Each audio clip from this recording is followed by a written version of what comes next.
Hey YouTube, it's JP Dillon. Welcome to part 2 of the 1972 Pioneer sx-828. In the last episode we did an assessment, found our volume control was trashed, found a replacement from a 626 which is now in there. I stole some needed switches, the loudness switch and the high frequency switch from another 828 board, 727, it's push buttons.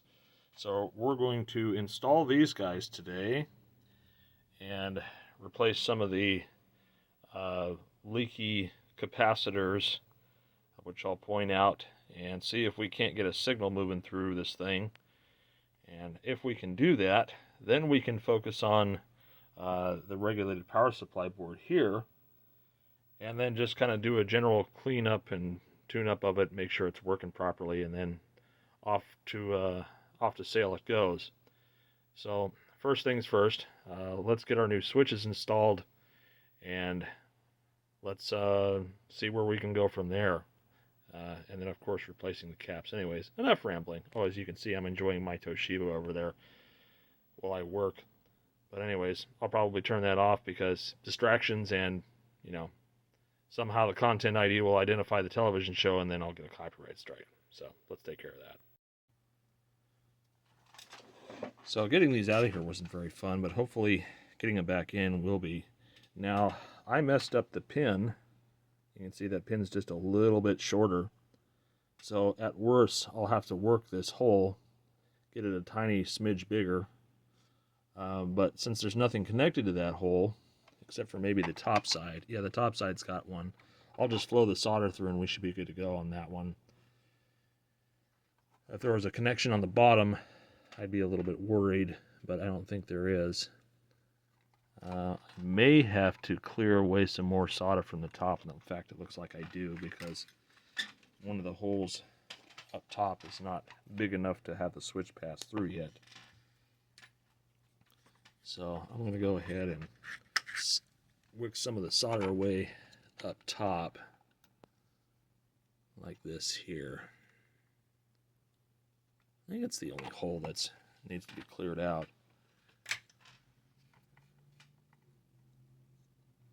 Then we'll just see if we can get this guy in here. Just rock it nice and gentle. Again, don't want to tear any more foil traces.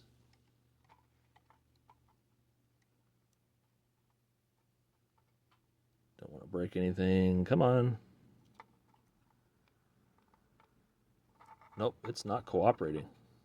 So let's wick some more solder off the switch here. See if I can zoom out a little bit. It's a little better. Just want to make sure there's no residual solder left.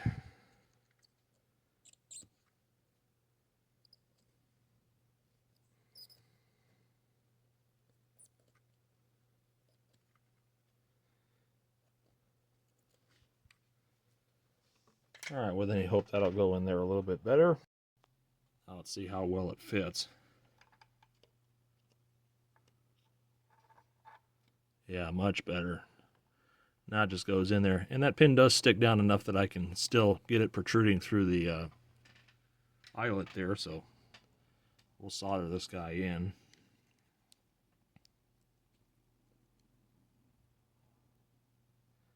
I also need to extend the loudness leads.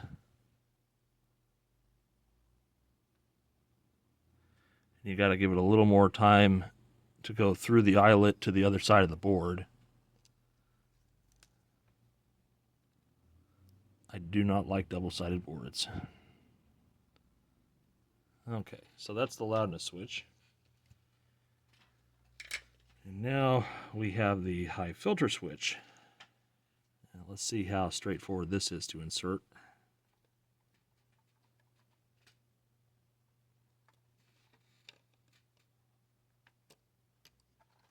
Let's see. Definitely have to remove some solder from that side there.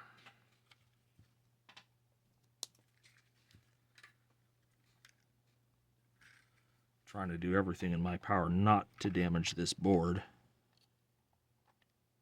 I don't want to create unnecessary work for myself.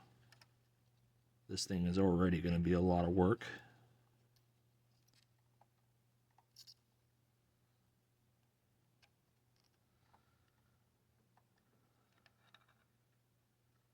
This one for sure back here is pretty crowded.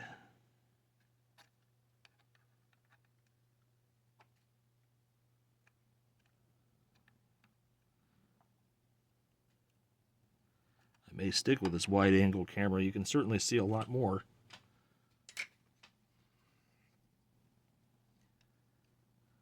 But I don't like how it's essentially using software to get the wide angle, because I don't think there's a wide angle lens. Anyway, let's push this through so the quality isn't quite what it could be.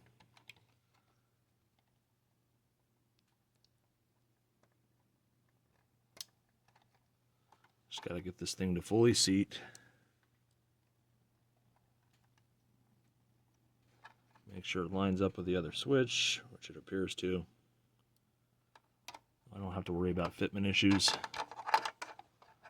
And then we'll solder this guy in. Now we can put the plate back on there.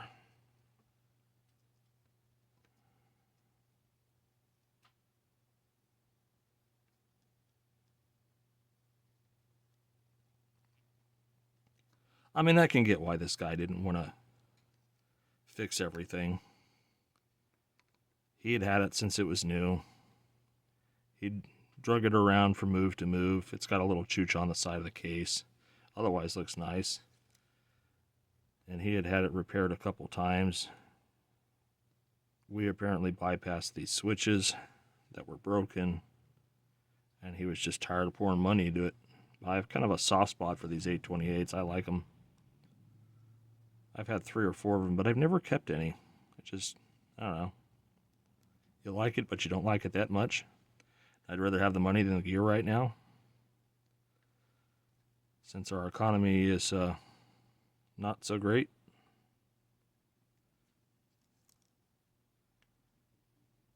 Created by a installed government that cares more about foreign entities than us. But that's another whole other subject. All right, so that switch is in there. Let's go get the cover plate. Okay, so if we did our work right, everything should line up and be real pretty. And it does. It's about as good as you could ever want it. So let's go ahead and start putting the screws back in.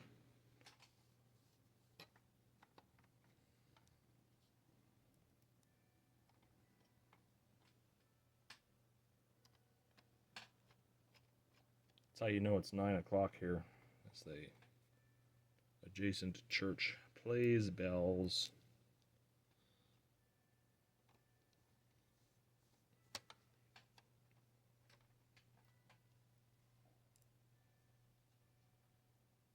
So I'm just doing this in a zigzag pattern to try to keep everything aligned as I reassemble it. And I'm sure there's going to be instances where I need to move things around just a tiny bit, so that's why I'm not tightening everything down just yet.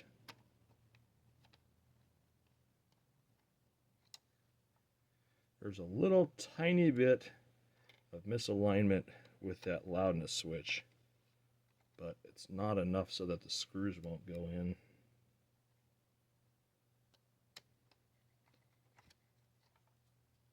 And again, at this point, I'm just setting them in place. We're not tightening anything just yet until they're all in.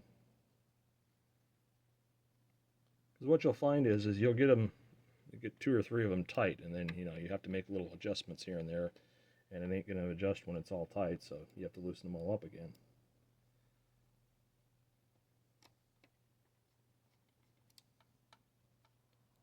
Once we get them all in, then we'll tighten them down.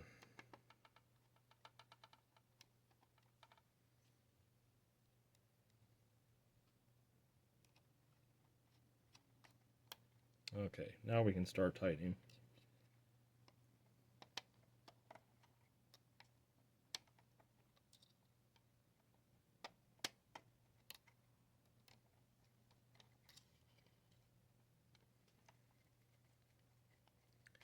Well, we kind of need to figure out where the loudness lines to the volume control go.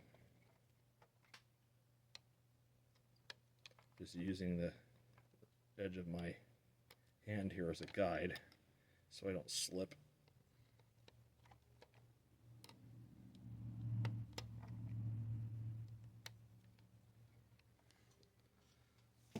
Okay, then we have these.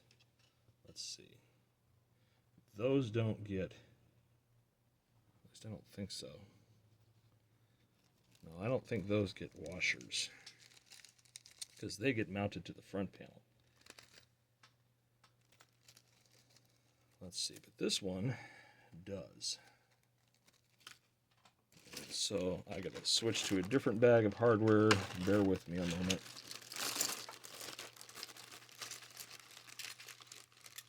Yeah, I always bag up my hardware because if you don't, you lose it.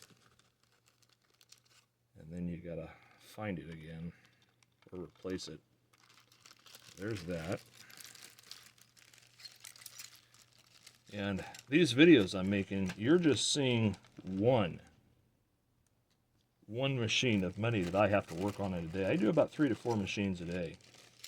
So sometimes more if I'm really on my A game. I don't think this is the right size. Maybe, yeah, oh, it is. Okay. So I bag everything up and put it with the machine so that I don't lose it.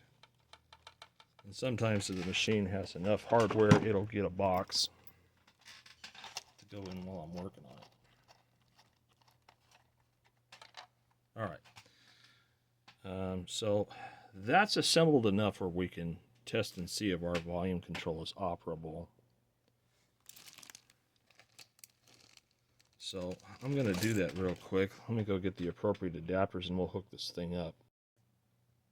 All right, so she's wired up. I got a drape here so that voltage potentials don't touch anything they're not supposed to. And let's see here. Pretty sure we're on. Nope, we were not. Let's turn this on. We're on auxiliary. Twitchy, twitchy. Let's see here. Yep. All right. So you can see on the scope over here, we got 2 channels now.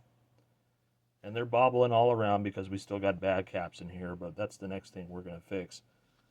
But this at least tells us that our volume control installation was a success. Let's flick our, yeah, I know, we're going to have interference here because this isn't installed and grounded. Our high filter switch, low filter switch. Loudness ain't hooked up yet, so that's not going to do anything. But this at least tells us that our controls were properly replaced. And so now what we'll work on is replacing the caps in the preamp and getting the loudness wired up. So far, so good. So I've replaced all the blue Sanyo caps except for these ones over here, which apparently weren't bad at the time, but they certainly are questionable now. Really, it's just a good idea to completely recap this board, just because there's just so much now that goes wrong with them. So you've got 47s at, what is it, 50 volts, 47s at 16 volts. These 3.3s have been replaced. 3.3s here, 2.2s here. And then there's more, I think these are 33s. No, these are 100s, 100 at 16 volts here. And then these ones over here, I believe, differ slightly. There's like a, well, anyways, we'll see them when we yank them out. But they all need to be changed. Just because they pee all over the board. And I'll show you when we start pulling them out here. They pee all over the board. And they're a little bit troublesome to remove because of the double-sided board issue. But all of these United Chemicon caps, these black ones that you're seeing in Pioneer gear from the 70s, they're all bad. It's just like the pink purple Panasonic things. They just need to go. And it's very likely true that you're not going to get all the solder because of the tight space between the eyelet and the leads. So what I will do is, as I am applying slight pressure, I will apply heat, which helps loosen it.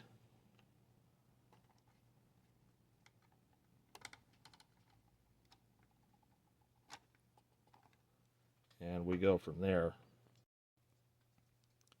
And this one's going to fight me a little bit.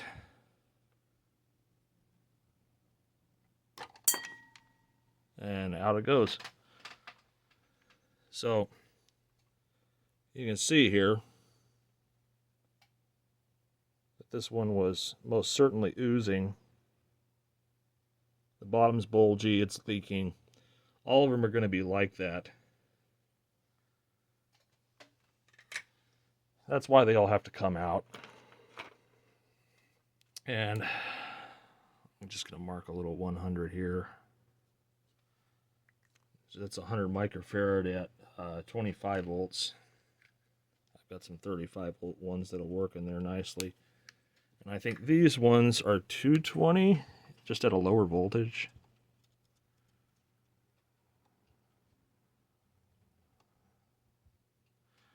But we're going to have to clean the board underneath them, because that electrolyte spill will create leakage paths that should not exist. And so you'll get all sorts of DC and rumble, which is not good.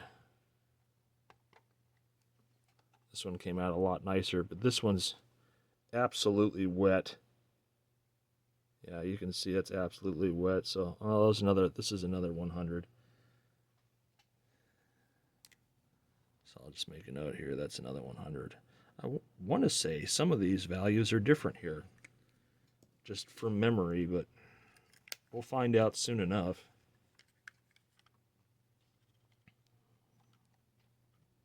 So if you own one of these 828s, 727 I think too is plagued by these same capacitors, but I don't recall for certain. But they have to come out. Otherwise, you're going to have some issues operating this.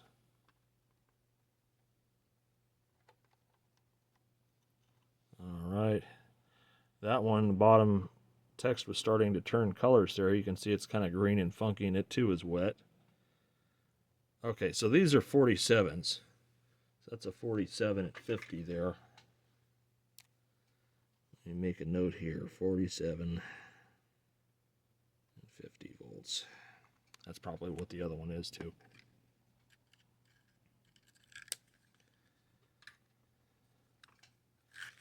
I'm betting that every single one of these I yank is going to be peeing. The guy I work with, who's the owner of the company, Fred Longworth, made this funny satire about the capacitor diaper. And it were these, little things you could sell on the Home Shopping Network. Variable sizes and shapes. If your capacitors are leaking, give it a diaper. It'll last a little longer, kind of a thing.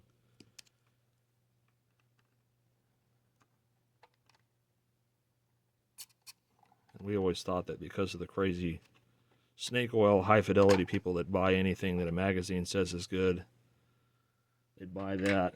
And see, this one's wet too. Yeah, yuck. And let's just make another note here. It's another 47. And we'll come up here. Let's mark some of these. That one's to be changed. That one's to be changed. And then that one's to be changed. And let's see here. This one's to be changed.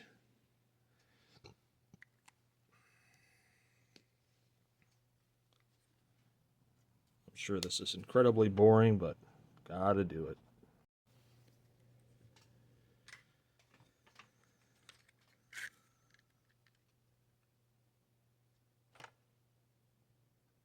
this will ensure relatively trouble-free operation. Another rare thing that happens on these, and I say rare because I've only seen it maybe 2 or 3 times in 2 decades, and that is the two SK30s go bad. They use an FET at the front end of the preamp to reduce noise and make for a better input impedance.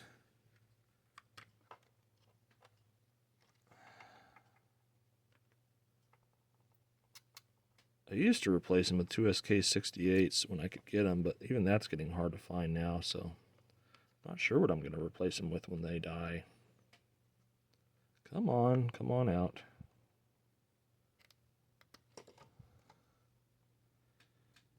Yep, there's another one. Another one's all wet on the bottom.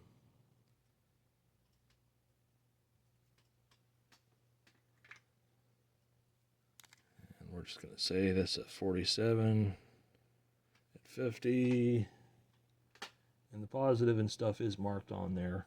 It was correct from when I pulled it, matched when I pulled it, so no silk screening error there. And there's the smaller guy, which is the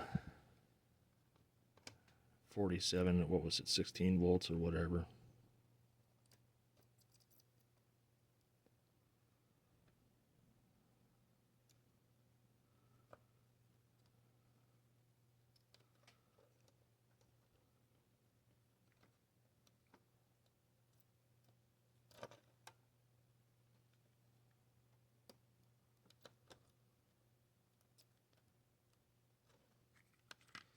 And I really don't care at this point if I overheat these old capacitors since they're going away. That one's going to come out nice and easy for me.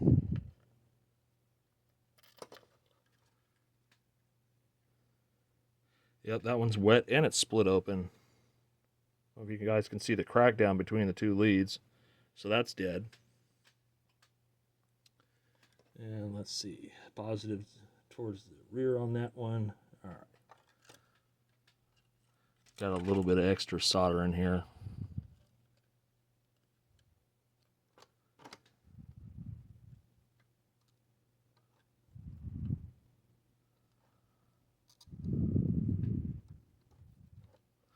Yeah, one don't want to come clear.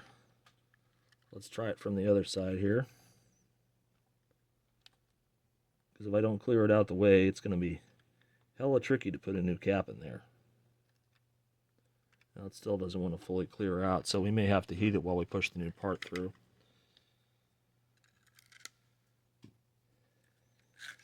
Alright, and then let's see. Got the other one up here that we marked. So far, like I said, every one of these United Chemicon caps that I've pulled has been leaky. And we're just going to take some Q-tips and some alcohol and swab that side of the board. Clean it up real good. And pray that it didn't seep into the board. That's no fun.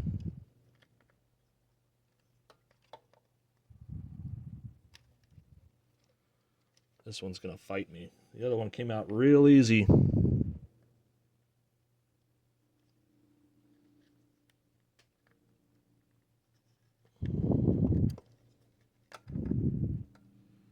Yeah, there's always ones that are going to fight you. It's just that top lead now that's still stuck in there. Come on out. There we go. This one's damp, but it's not broken yet.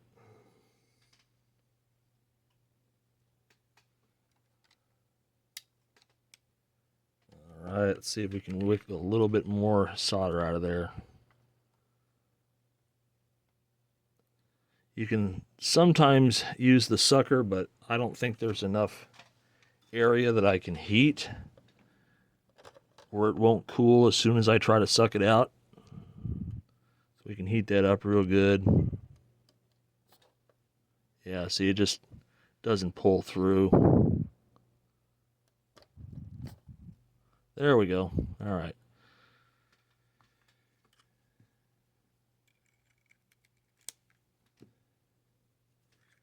And then we'll do this last 47 50 volt up here.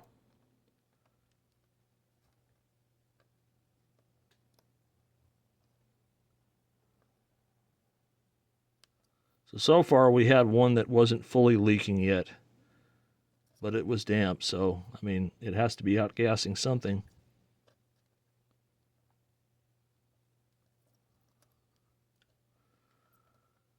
And I don't know if it's just a hermeticity failure and it's leaking out, or there's actual problems with the cap that are heating it up that cause it to expand and leak out. I don't know what. I just know that they're all going bad.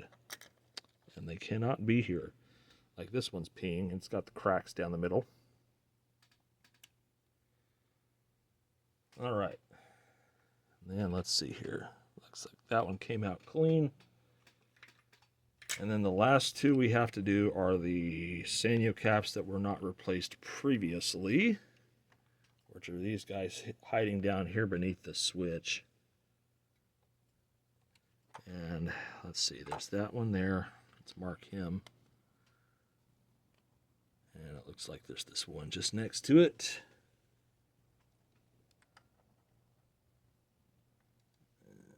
Right here. Yeah. All right, so just next to it. So those two have to come out. I think those are 1 microfarad. I can't really read them, but we'll find out when we yank them.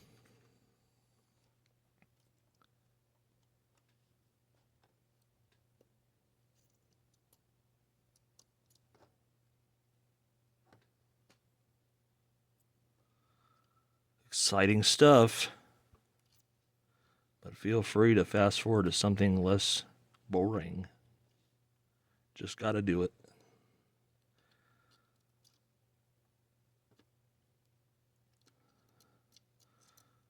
These machines have gotten a lot more involving in the last 15 years or so. So when I first started doing this back in the 90s,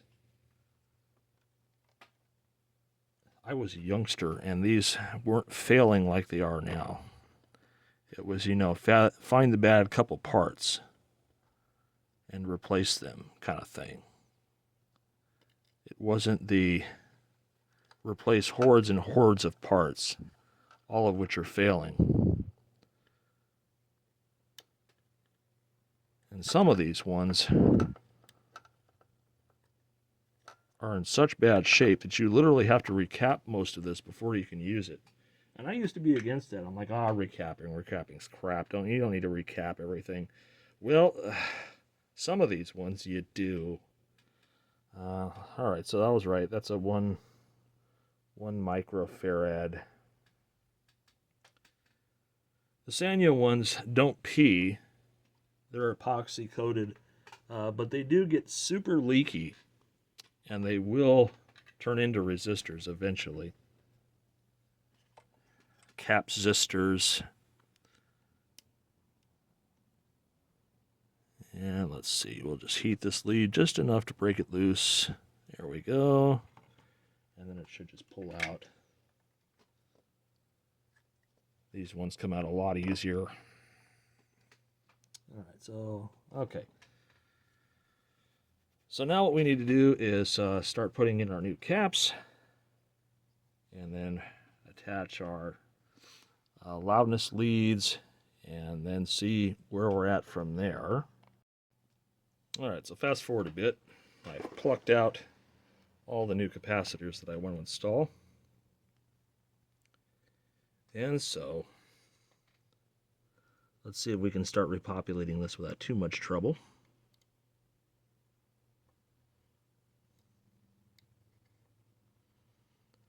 And that's why you want to clear out as much of the old solder as possible.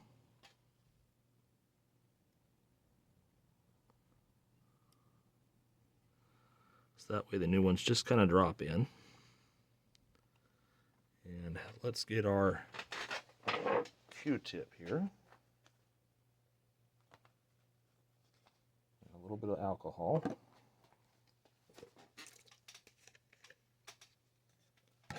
I'm just going to wet the Q-tip. And we'll clean off the stains from these capacitors here.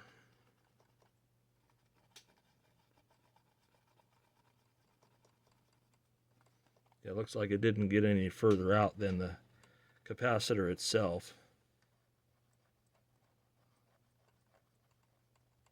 There would have been a leakage path between these 2 points here, for sure.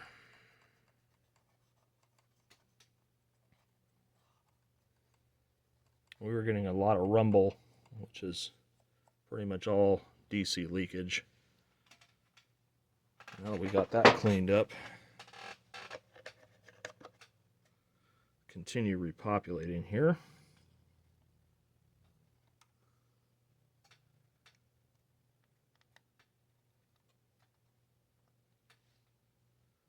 These capacitors I'm using are 105 degree, and they're 8,000 hour capacitors. So at rated temperature, they should survive for 8,000 hours, which is really good because I don't ever want to have to open this thing up again.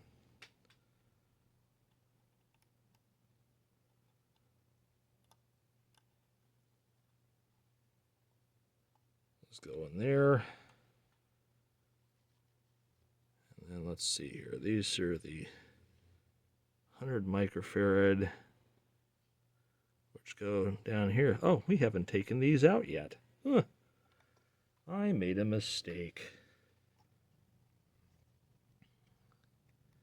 Yeah, we'll have to pull those and clean them out once we're done populating this area.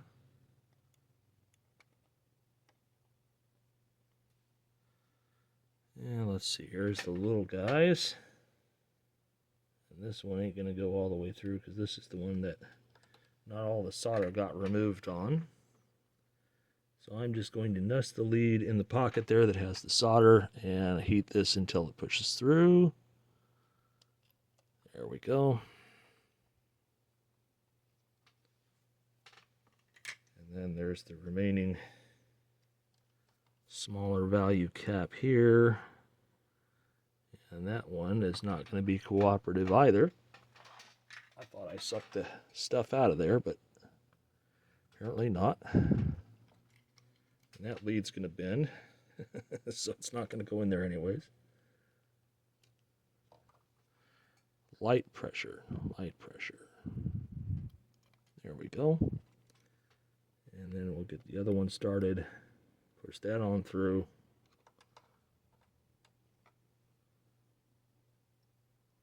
Okay, now we got to get the two that we missed.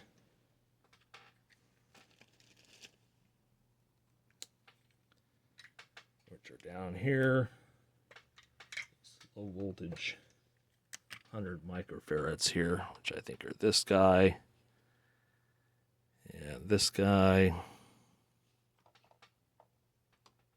Yep, all right. So let's yank them out.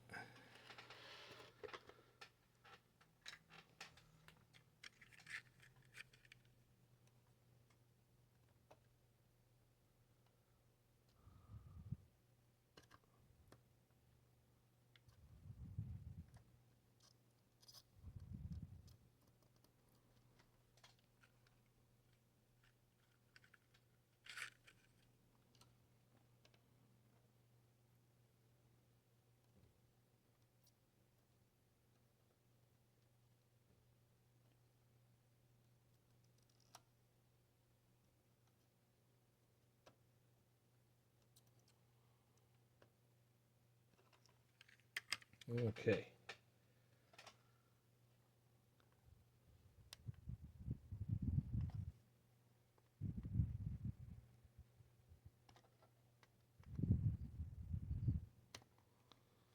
Well, that side came out easy. Yep, those are yucky too. No surprise.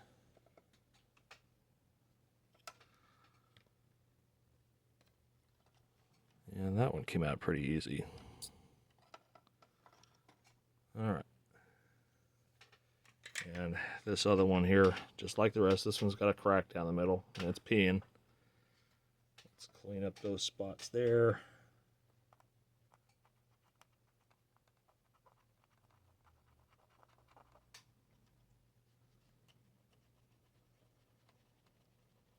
With all the nasties.